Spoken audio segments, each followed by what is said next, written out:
Olá, boa tarde. Bom, eu vou falar para vocês sobre o sistema nervoso e o sistema endócrino e a interação que existe entre eles. Bom, o sistema nervoso é o sistema responsável por captar, processar e gerar resposta diante de estímulos aos quais nós somos submetidos. E é devido à presença desse sistema que somos capazes de sentir e reagir a diferentes alterações que ocorrem em nossa volta e mesmo no interior do nosso corpo. Ele pode ser dividido em duas porções: o sistema nervoso central, que é formado pelo encéfalo e medula espinhal, e o sistema nervoso periférico, que é formado pelos nervos, gânglios e terminações nervosas. O sistema nervoso, ele é composto por um tipo de tecido denominado tecido nervoso. E esse tecido possui como tipos celulares os neurônios e as chamadas células da glia. Os neurônios, eles são responsáveis pela propagação do impulso nervoso e apresentam como partes básicas o corpo celular, onde está localizado o núcleo, e dois tipos de prolongamentos, os axônios e os dendritos, de acordo com grupos básicos sensitivos ou aferentes, que é os que levam impulsos para o sistema nervoso, e motores ou eferentes, que levam impulsos para outras partes, como músculos e glândulas. Os neurônios, eles garantem a transmissão do impulso nervoso. Bom, o grupo chamado de células da glia, grupo de células chamados de células da glia, ele está relacionado com várias funções, como nutrição, regulação do sistema dos neurônios, do funcionamento dos neurônios, células epidendimárias, astrócitos, oligodendrócitos, microglia e células de Schwann, que são as células da glia. O sistema nervoso central, ele é constituído pelo encéfalo e medula espinhal, e é a parte do sistema nervoso que garante a recepção e interpretação de estímulos, podendo ser considerado o centro do processamento de informações do nosso corpo. Os constituintes do sistema nervoso central são, como eu já havia dito, a medula espinhal e o encéfalo. Bom, o sistema nervoso central, ele é protegido por ossos e membranas. O encéfalo, por exemplo, ele está protegido pela caixa craniana, enquanto a medula espinhal está protegida pela coluna vertebral. Tanto o encéfalo quanto a medula, eles estão envolvidos por três membranas, que são denominadas meninges, o nome delas. E as meninges são a dura mater, que é a mais externa e também a mais fibrosa, a aracnoide, que é localizada entre a dura mater e a pia mater. Ela recebe essa denominação porque quando vista ao microscópio, possui a aparência de uma teia de aranha. Bom, a pia mater é a mais interna e altamente vascularizada. Bom, e a medula espinhal, que também é chamada de medula espinal, é uma estrutura em formato cilíndrico que está localizada no interior da coluna vertebral. Bom, nessa estrutura, observa-se a substância branca localizada nas extremidades e a substância cinzenta. Ela está no centro, e acaba formando a letra H. A medula espinhal está relacionada com o ato reflexo, que se caracteriza por ser uma resposta rápida e involuntária diante de algum estímulo. Como tirar a mão ao encostar numa chapa quente, por exemplo, Nesses reflexos, o encéfalo não está envolvido, o que significa que a medula espinhal ela pode atuar de maneira independente.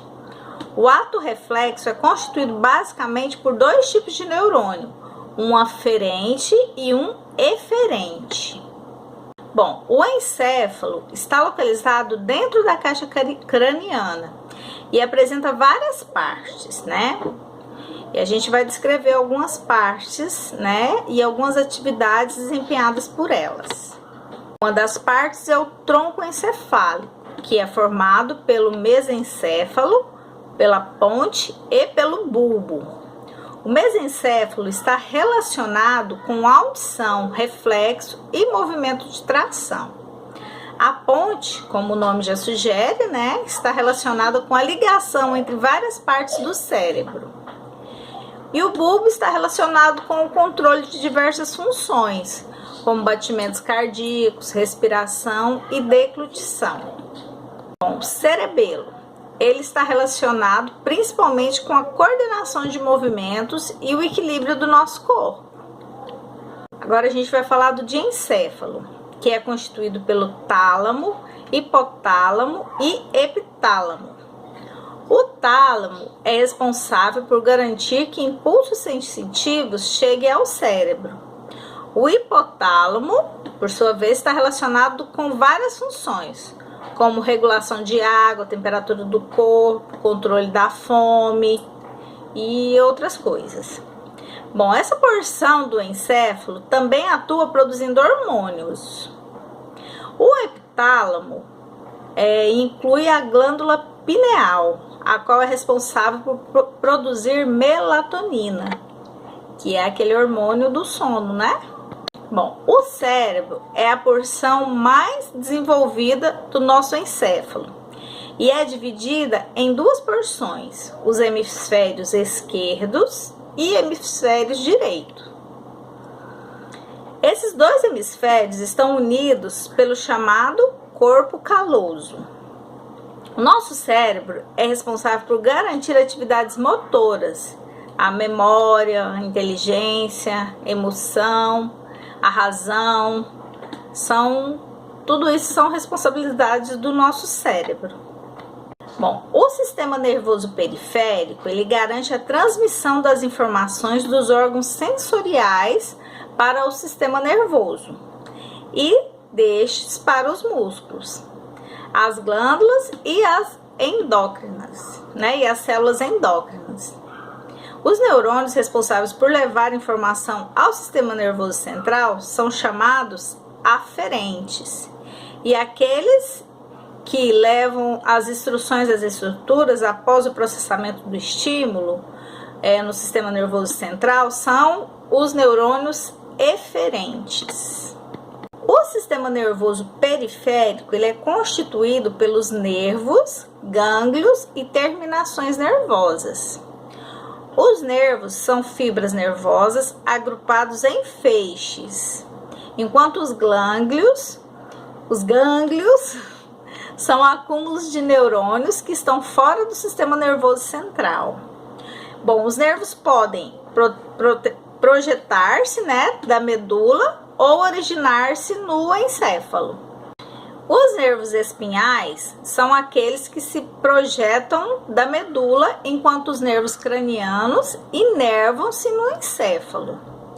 Existem 31 pares de nervos espinhais e 12 pares de nervos cranianos. Bom, agora a gente vai falar do sistema nervoso autônomo, que é um componente do sistema nervoso periférico que atua regulando algumas funções involuntárias do nosso corpo, como ações desempenhadas pelo sistema respiratório, digestório, endócrino e o cardiovascular. E nele há divisões, a simpática e parasimpática, as quais geralmente apresentam ações antagônicas, né? A divisão simpática, ela garante, por exemplo, que o coração bata mais rápido em alguma situação de estresse, enquanto a parasimpática faz com que o coração relaxe após essa situação. Agora a gente vai falar do sistema endócrino, né? Que é um sistema complexo e constituído por glândulas endócrinas do nosso corpo.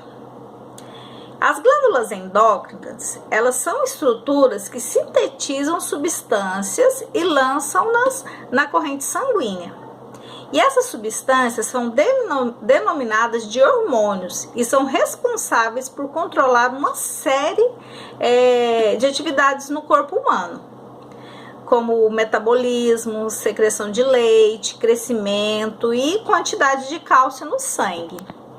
É importante lembrar que as células endócrinas podem ser encontradas em órgãos que compõem outros sistemas, como é o caso das células produtoras de hormônios encontradas no estômago. Bom, as glândulas endócrinas, elas são glândulas, né, que têm estruturas, as estruturas dessas glândulas são responsáveis pela secreção de substâncias. A gente pode classificar as glândulas em endócrinas, exócrinas e mistas. As glândulas endócrinas lançam suas secreções, que são chamadas de hormônios, no sangue, por onde são transportadas até atingir o seu local de ação. E são essas as glândulas que analisamos ao estudar o sistema endócrino. As glândulas exócrinas apresentam ductos que garantem que sua secreção seja lançada em cavidades ou nas superfícies corporais. Bom, por fim, nós temos as glândulas mistas, né? Que apresentam porções endócrinas e exócrinas.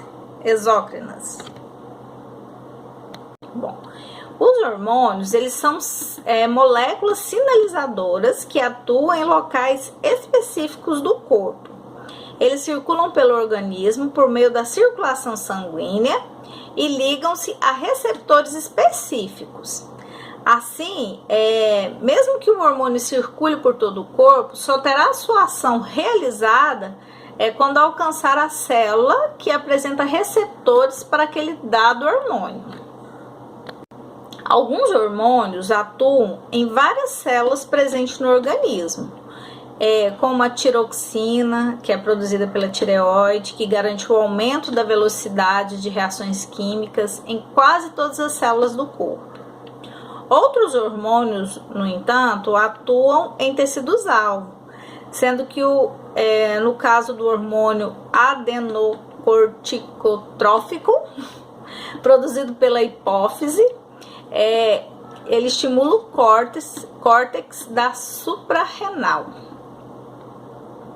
Bom, enfim, os hormônios, eles são essenciais para o funcionamento do corpo humano, atuando em praticamente todas as atividades do nosso organismo.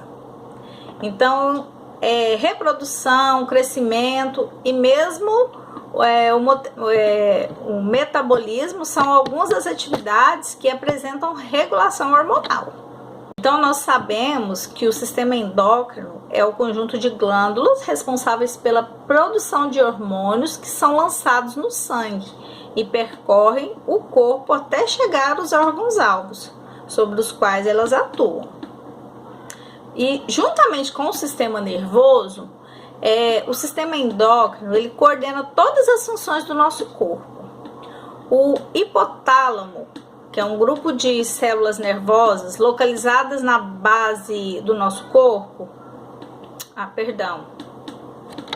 O hipotálamo, é um grupo de células nervosas localizadas na base do encéfalo, né? Ele faz a integração entre esses dois sistemas, né? As glândulas endócrinas, elas estão localizadas em diferentes partes do corpo. A hipófise, tireoide, paratireoide, timo, suprarrenais, pâncreas e glândulas sexuais. Então, o sistema endócrino, ele atua como um sistema de controle e regulação, assim também como o sistema nervoso.